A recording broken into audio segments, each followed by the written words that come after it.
Bonjour à tous, donc voici l'exercice 2 du bac S Métropole, juin 2017, exercice sur la géométrie dans l'espace, exercice qui valait 3 points, assez court, où il y a assez peu de choses à faire. Donc on vous donne l'équation, une équation cartésienne d'un plan, le plan P, on vous donne un point ici dont les coordonnées dépendent d'une variable A, et on vous demande premièrement de montrer que A n'appartient pas au plan P, et l'objectif de l'exercice c'est de trouver tout simplement ici la distance AH minimale, c'est-à-dire la valeur du petit a ici dans les coordonnées de A qui rend le point A le plus proche possible du plan P. Donc on est parti, première question. Montrer qu'un point n'appartient pas à un plan. Alors la définition, la propriété qu'on va utiliser, c'est quoi?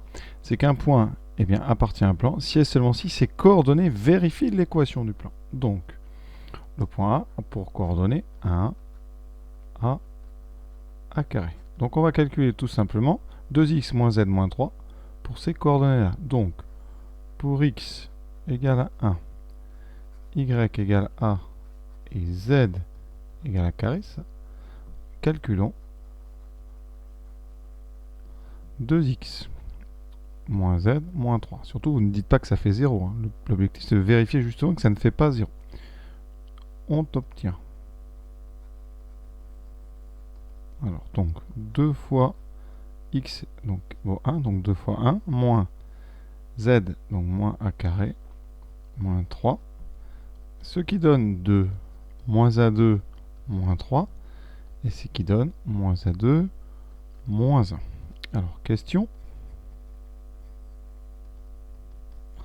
est-ce que, moins a2, moins 1 peut valoir 0? Si ça vaut 0, alors pour cette valeur de a, ou ces valeurs de a, vous aurez le point A qui est sur le plan.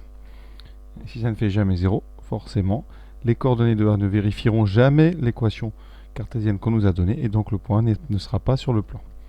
Alors, donc, qu'est-ce qu'on fait? On essaie de résoudre. Donc, résolvons. Moins a carré moins 1 égale 0. Alors, il y a plusieurs façons de résoudre ça. La plus simple, c'est déjà de mettre moins a carré égale 1. On multiplie par moins 1, ça nous donne a carré égale moins 1. Or, a est un réel. Donc, a carré ne peut pas faire moins 1. Donc, a carré est supérieur ou égal à 0. Et donc, a carré est forcément différent de moins 1. Ainsi, quel que soit A appartenant à R, les coordonnées de A ne vérifient pas l'équation de P. Donc, quel que soit A appartenant à R, le point A n'appartient pas au plan. Petite variante pour résoudre, moins A carré moins 1, certains peuvent utiliser un discriminant. Donc les coefficients seront moins 1, B vaudra 0 et C vaudra moins 1. Donc alors, je mets les coefficients A', B', C' parce que faut pas vous confondiez le A de la formule ABC d'un trinôme avec le A carré du texte, avec le A du texte. Donc ici le discriminant sera donc B carré 0, moins 4 fois moins 1 fois moins 1, ce qui donne moins 4. Donc delta est strictement négatif, pas de solution ici réelle. Donc on a la même conclusion évidemment. Donc première question, voilà, on vient de justifier que le point n'appartenait pas au plan P. Donc maintenant, on va pouvoir s'attaquer à la distance de ce point par rapport au plan. Alors détermine une représentation paramétrique de la droite D. La droite D, donc qu'est-ce qu'elle a? Elle passe par A et elle est orthogonale à P. Alors qu'est-ce que ça veut dire? Comment on va utiliser ça? Orthogonale à P, ça on peut l'utiliser très bien. Qu'est-ce que ça veut dire? Un vecteur normal du plan P, donc un vecteur normal de P, et donc directeur, et donc un vecteur directeur de la droite D. C'est un vecteur directeur de D. Vous voyez, situation, vous avez votre plan ici. Vous avez ici un vecteur normal à votre plan, donc il est normal à toutes les directions ici du plan. Eh bien, si votre droite est orthogonale à ce plan, eh bien, ça veut dire qu'elle est dans la direction justement de votre vecteur normal. Donc, on a maintenant donc D, eh bien, c'est tout simplement la droite qui passe par A et qui a pour vecteur directeur un vecteur normal n que je n'ai pas encore déterminé, mais que je vais déterminer tout de suite. Ici, avec n. Alors, comment déterminer un vecteur normal d'un plan? Donc, le plan a pour équation 2x moins z moins 3. C'est une de ces équations cartésiennes. On dit toujours une parce que vous pouvez multiplier par exemple par 2, par 3, ça restera le même plan. Ici, comment trouver? Eh bien, c'est simple, je crois que vous savez tous. On prend les coefficients des variables. Ici, donc, la variable x, devant vous avez un 2. La variable z, devant vous avez un moins 1. Par contre, il n'y a pas de y, donc le coefficient ici, ça sera 0. Donc, votre vecteur normal, ça sera 2. 0 parce qu'il n'y a pas de y et moins 1. Voilà. Et maintenant, eh bien, vous avez un point, un vecteur directeur de la droite. Donc, d'après le cours, la droite D admet une représentation paramétrique sous la forme x, donc y, z. Donc là, vous mettez les coordonnées du point A, très simple, 1, A, A2, et ensuite vous mettez donc le vecteur que vous avez directeur ici, que vous multipliez par t. Donc vous aurez plus 2t, plus 0t, donc on met rien, et moins une fois t, donc moins t. Donc voilà une représentation paramétrique de la droite D. Je répète, hein, on dit une parce qu'on a choisi ici le point A de la droite. On aurait très bien pu choisir un autre point de la droite. Ici, on n'en a qu'un, mais on pourrait très bien en trouver un facilement avec le vecteur directeur. Et d'ailleurs, votre vecteur directeur, on a pris 2, 0, moins 1. On aurait pu aussi prendre 4, 0, moins 2, ou 6, 0, moins 3, ou carrément le multiplier par moins 1, etc. Donc, des représentations paramétriques, il y en a une infinité. Donc, on prend toujours la plus évidente ici. On ne se cherche pas des problèmes. On prend le point qu'on vous donne et le premier vecteur directeur que vous trouvez ici, ça sera donc le vecteur normal du plan P. Voilà pour cette question de cours. Alors la question suivante, un petit peu un petit peu bizarre, c'est pas très compliqué, on ne sait pas trop vraiment ce que le concepteur du sujet voulait faire, mais on va calculer une distance. Alors soit M, un point appartenant à la droite D, associé à la valeur t du paramètre. Donc ici, j'ai oublié de préciser, quand on met une équation paramétrique, on précise bien t appartenant à R. Il faut exprimer la distance AM en fonction du réel t. Alors première chose que j'ai à dire, je pense qu'on ne peut pas vraiment dire distance AM, il faudrait plutôt dire de la distance entre A et M. Pour ne pas confondre avec la longueur AM. La longueur, c'est une caractéristique d'un objet. Une distance, c'est une caractéristique entre deux objets. Donc ici, le texte aurait dû être la distance entre A et M. Bon, c'est un détail, mais c'est quand même important d'être précis. Donc, la distance entre A et M, comment fait-on pour la calculer? On sait très bien calculer des distances entre deux objets parce que c'est la longueur AM. Et les longueurs, on sait les calculer dans les repères orthonormés. Et là, ça tombe bien parce que notre repère, en haut, vous voyez, il est bien orthonormé. Donc, on va tout simplement calculer avec, alors soit en passant par le vecteur et calculer la norme d'un vecteur, soit calculer directement la longueur M avec une formule qu'on a depuis longtemps et que je vais vous donner tout de suite. La longueur AM, c'est la racine carrée, une sorte de Pythagore en 3 dimensions, de xm moins xa au carré, plus ym moins ya au carré, plus zm moins za au carré. Voilà, ça c'est la version avec la formule directement qui donne la longueur. Alors, ici, on a les coordonnées de M et les coordonnées de A. Donc les coordonnées de M, elles sont données par la représentation paramétrique qu'on a. Donc, ici, le point M, ses coordonnées, c'est 1 plus 2t, c'est A, et c'est A2 moins t. Le point A, il est donné dans le texte, 1, A, A2.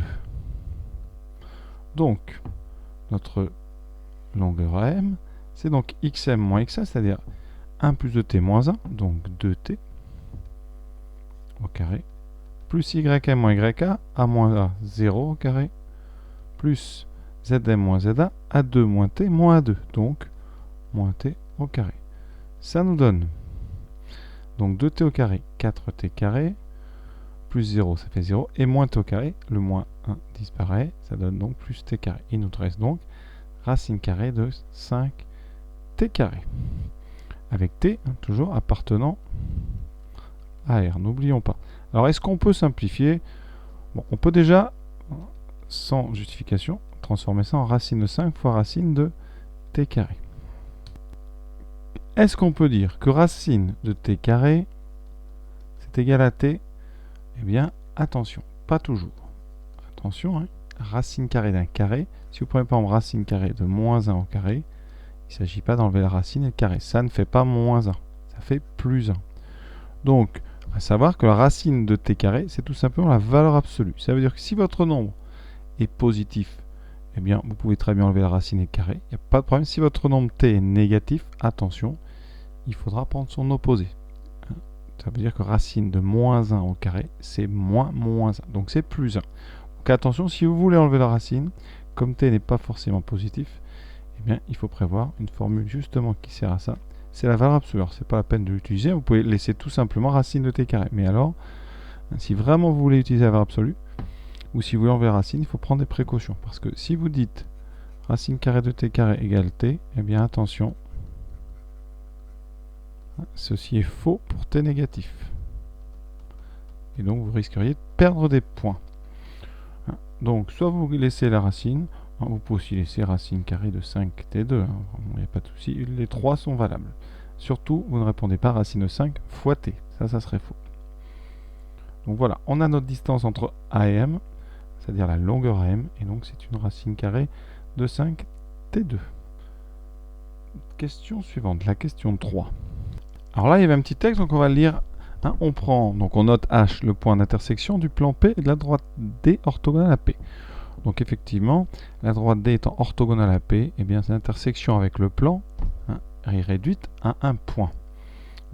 Ce point H, effectivement, comme la droite D est orthogonale, ce point H est appelé le projeté orthogonal sur le plan P. Et la distance entre A et H, encore une fois ici, une petite imprécision quand même, et la longueur H, on l'appellera la distance du point A au point P. D'ailleurs, vous voyez ici, ils font attention, ils parlent d'une distance entre un point et un plan. Comme ici, ils auraient dû dire la distance entre le point A et le point H. Donc la question, c'est quoi? Eh bien, est-ce qu'on peut minimiser cette longueur H, ou cette distance entre A et H? Voilà. Donc première chose qu'on va essayer, eh bien, c'est de calculer cette longueur H. Donc, on a déjà le point A, ça on connaît ses coordonnées. On ne connaît pas les coordonnées de H. Par contre, qu'est-ce qu'on connaît? L'équation. Une équation cartésienne du plan P, qui est donnée dans le texte, et on connaît une représentation de la droite D. Eh bien, c'est tout bête, on va calculer, on sait faire l'intersection entre ces deux objets, en résolvant un système. Intersection entre D et P. Alors, un point M de coordonnées X, Y, Z appartient à l'intersection D inter P, ça équivaut à résoudre le système formé de notre équation cartésienne et ensuite des trois équations qui forment la représentation paramétrique de la droite D qu'on a trouvée dans la question d'avant, dans la question B. Voilà. Et on va résoudre ça. Alors ça, vous savez très bien le faire. La méthode très classique, on va injecter X, Y et Z substituer dans l'équation cartésienne qu'on a écrite en premier. Donc ça donne 2 fois X, donc 2 fois 1 plus 2T, moins Z, moins A2 moins T, moins 3 égale 0. Alors, vous voyez, il n'y a pas, on n'utilise pas la variable Y. Donc ici, on recopie les trois lignes pour pouvoir conserver notre équivalence et retrouver les valeurs de X, Y, Z quand on aura bien résolu la première équation où il n'y a qu'une inconnue, la lettre T. Alors là, j'ai mis un 3 qui ressemble à un Z, il faut faire très attention. Donc, eh bien, on va développer le membre de gauche ici pour résoudre cette équation en T. L'inconnu, c'est T. Évidemment, T va dépendre de A, mais l'inconnu, c'est T. Ça nous donne donc 2 plus 4t moins A2, surtout on ne se presse pas parce que ça vous savez faire, donc on optimise. Alors ici on recopie, toujours un petit peu long de recopier ces lignes, mais bon, on va être rigoureux jusqu'au bout. Alors on va essayer d'un petit peu faire ça rapidement. Donc des t, j'en ai 5. On a donc 5t qui vaut combien? Donc 2 moins 3 moins 1 moins 1 carré. Donc j'envoie par des soustractions, ça fait A2 ici, donc A2 plus 1. On y est presque. On n'a plus qu'à diviser par 5 et on a notre valeur de t, le paramètre. Voilà, donc t, évidemment, vous voyez, vaut 1/5 de A2 plus 1. Donc, on va trouver x, y, z. Alors, on n'a pas forcément besoin pour l'exercice parce qu'on ne vous demande pas les coordonnées, on vous demande eh bien, tout simplement la distance entre A et H. Donc avec la valeur du paramètre t, on va pouvoir s'en servir. Mais bon, on va quand même trouver notre point H. Ça donne 1 plus. Donc j'ai mis un demi, c'est pas un demi ici, pardon, c'est 1/5. Donc 1 plus 2/5 fois A2 plus 1. Ensuite A ici, il n'y a pas de paramètre. Et A2 moins 1/5 de A2 plus 1. Voilà. On va calculer quand même les coordonnées en essayant de simplifier. Même si je vous dis, elles ne nous serviront pas. Ce qui nous intéresse, c'est la valeur du paramètre t qu'on a déjà ici. Parce qu'on va utiliser la question 2. J'ai laissé ici, vous voyez, la distance à m. On va s'en servir. Donc, je simplifie. X, alors on va faire ça un petit peu de tête. Donc, les parties où il y a des a, donc on aura 2/5 de a carré. Et ensuite, vous avez 1 plus 2/5. Donc, ça nous donnera 1 plus 2/5, ce qui fait 7/5. Pour y, ça donne a. Pour z, a2 moins 1/5, donc a2 moins 1/5 de a2, ça fait 4/5 de a2, et moins 1/5. Voilà notre point h. Alors le point h, c'est coordonnées. Ça donne 2/5 de a2 plus 7/5 a, et ensuite 4/5 de a2 moins 1/5. Pour ceux qui ne se servent pas de la formule, ça va donner ça. Il va falloir calculer la longueur h. Donc on utilise la formule qu'on a vue tout à l'heure. Donc racine carrée de coordonnée de h moins coordonnée de a. Donc 2/5 de a2 plus 7/5 moins 1. Donc ça fait donc plus 2/5.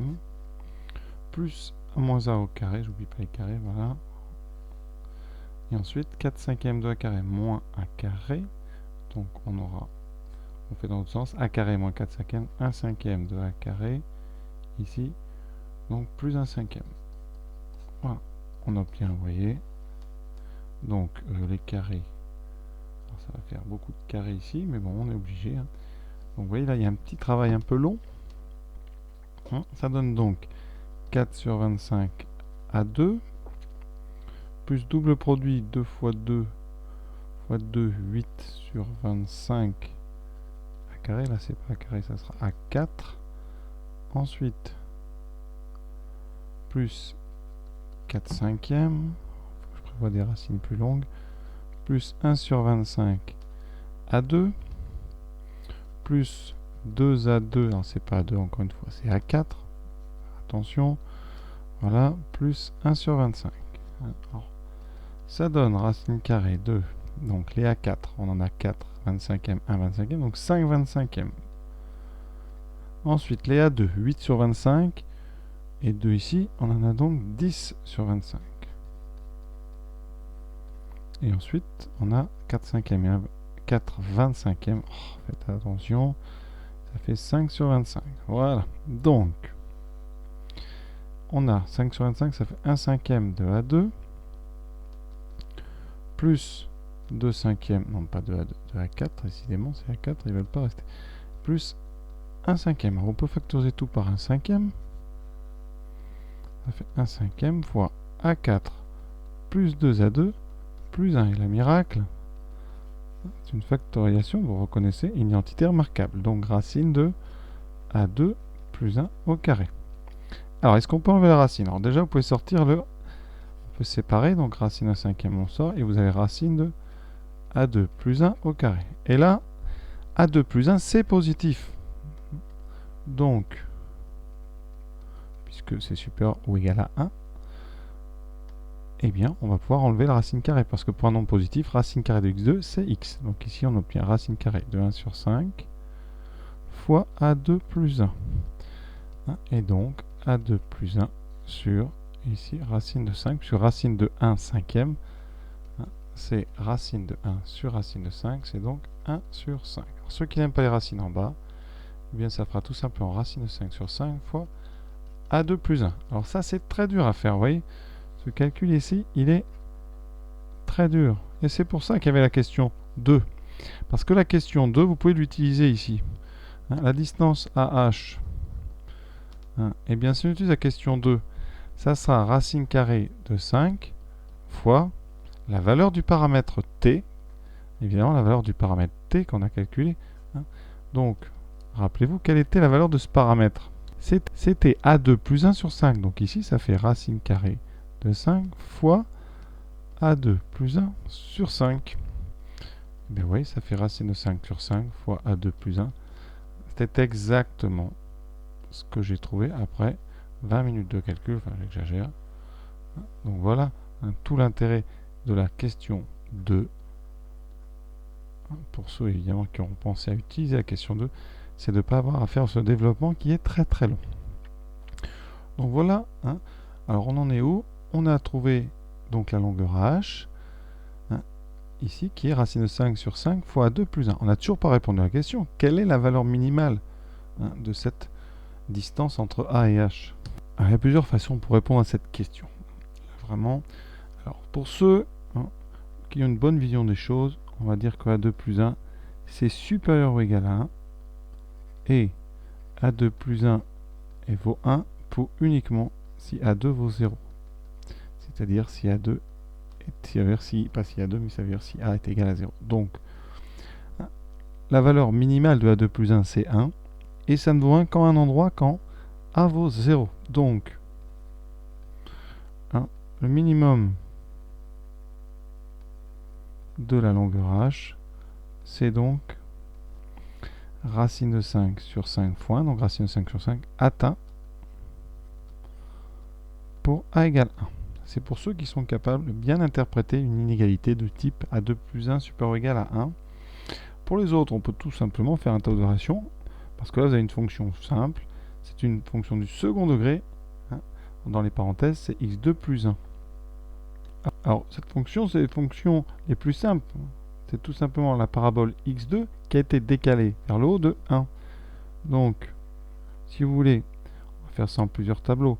Si vous avez uniquement racine de 5 sur 5 à 2, vous auriez donc une parabole orientée vers le haut, ici avec un axe de symétrie en 0. Et votre minimum, eh bien, il serait ici, hein, vous voyez, le coefficient racine de 5 sur 5, il est positif, donc elle reste orientée vers le haut.